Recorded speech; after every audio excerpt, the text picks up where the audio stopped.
and then flanker in NATO code, is a two-engine fighter plane of the fourth generation.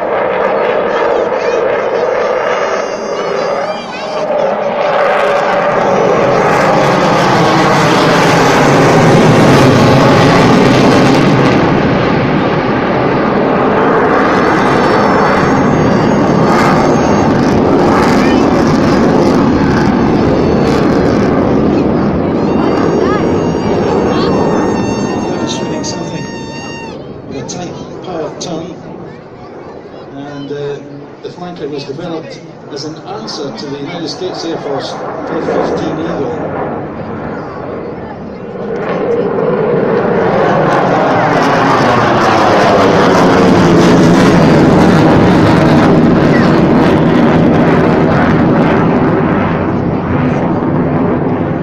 Now with there's twin vertical stabilizers on the tail, it's a bit like the F-18 as well, but it was developed as an answer to the United States Air Force F-15 Eagle, which they perceived to be a threat during the Cold War.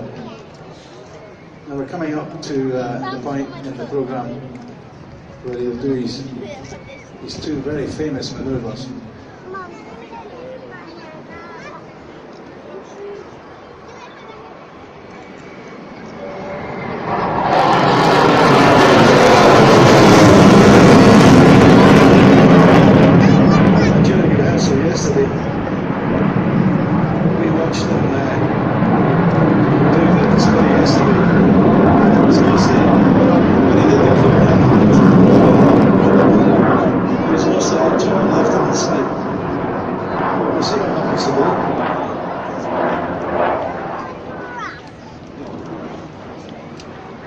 Again, at the slow and the quiet.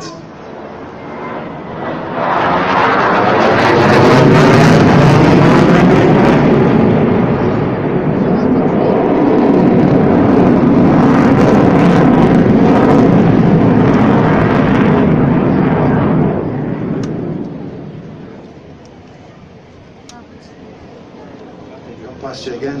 Let me tell you something of the performance of the aircraft. Maximum speed at sea level, 870 miles an hour. That's 870 miles an hour, well beyond the speed of sound at sea level. A couple of rolls here. Now it actually goes in vertical.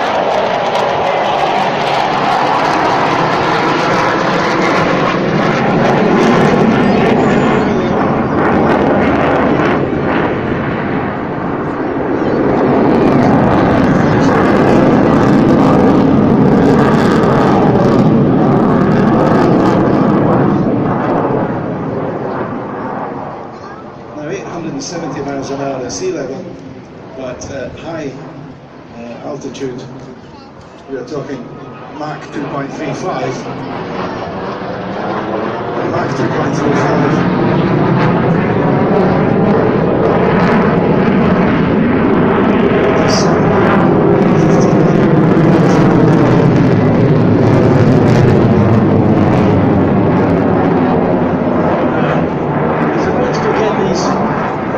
Very special maneuvers.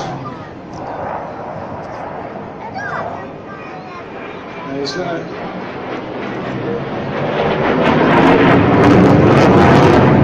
to the cobra.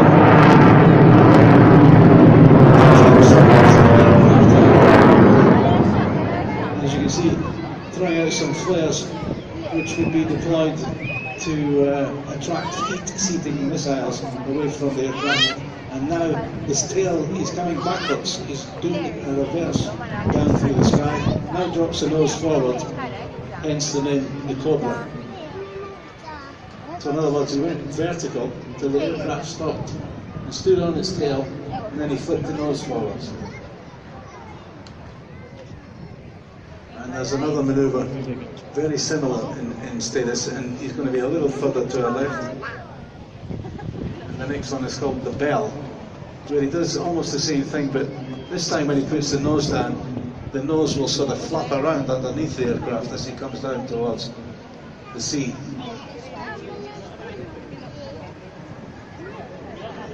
Again, at the slow and the quiet.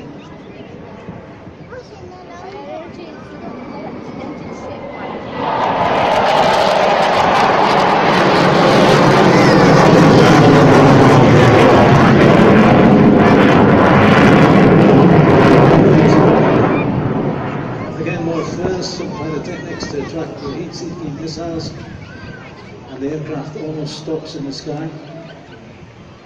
Still with the cockpit up high, and now he flops it over, flops the nose over, and comes down. And if you watch this when he comes down, the nose is sort of flapping around like the hammer of a bell inside the bell.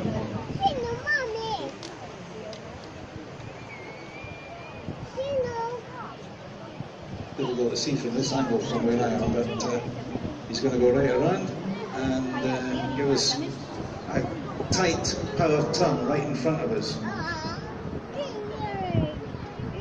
We'll be down at low level here. Put the power on. Do a very tight turn.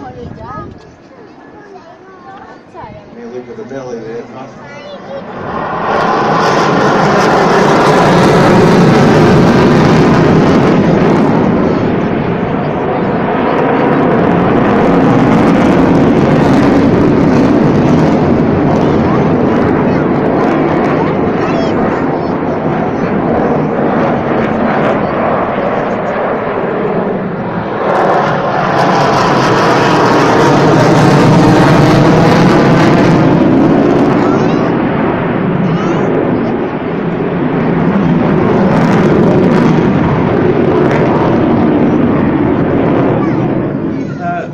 About to show you something of the faster end of the envelope. Now, keep in mind this aircraft is faster than the speed of sound, but it's more than twice the speed of sound.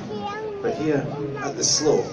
Now, as you watch the aircraft come past you, look just behind the cockpit, and there's a special flap that comes up, which is the speed brake.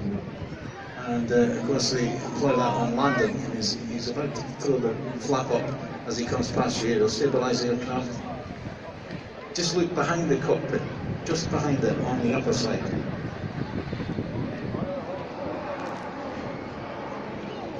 No speed brake at this time.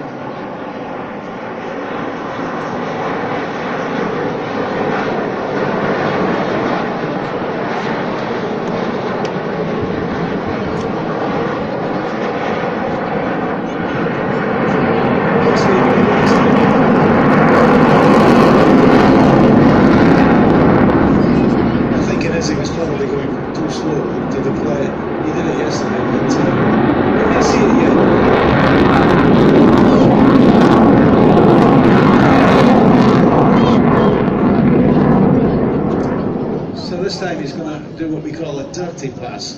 In other words, he's going to put the undercarriage down, put the wheels down, and go past dirty, as they say in aviation circles. And you can see the undercarriage coming down now. Giving a nice look at what it would be configured in a landing situation. I think it's something of the speed. It's going to fire up the aircraft.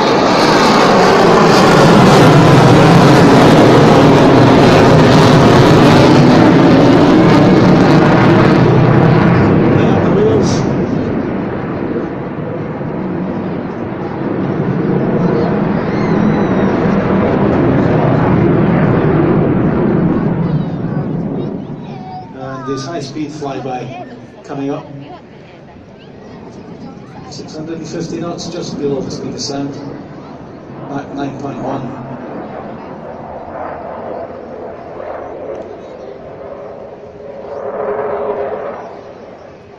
No, didn't do it that time.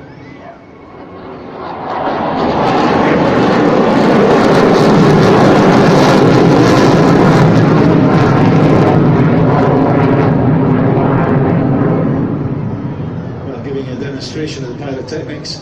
These things are not fancy fireworks. Well, they are, I guess, but they're designed. If somebody's shooting missiles at the aircraft, they pop these things out, and these are magnesium flares which burn at a much higher temperature than the engines, and therefore the heat-seeking missile will go and explode over there rather than near the aircraft. Because missiles don't normally hit aircraft, they explode close by them. It's a long story, but Keep in mind you're watching something that is fully loaded, that is over 51,000 pounds in weight, and it's such a manoeuvrable aircraft. Well, we think it's finished. Yeah, it looks like it, so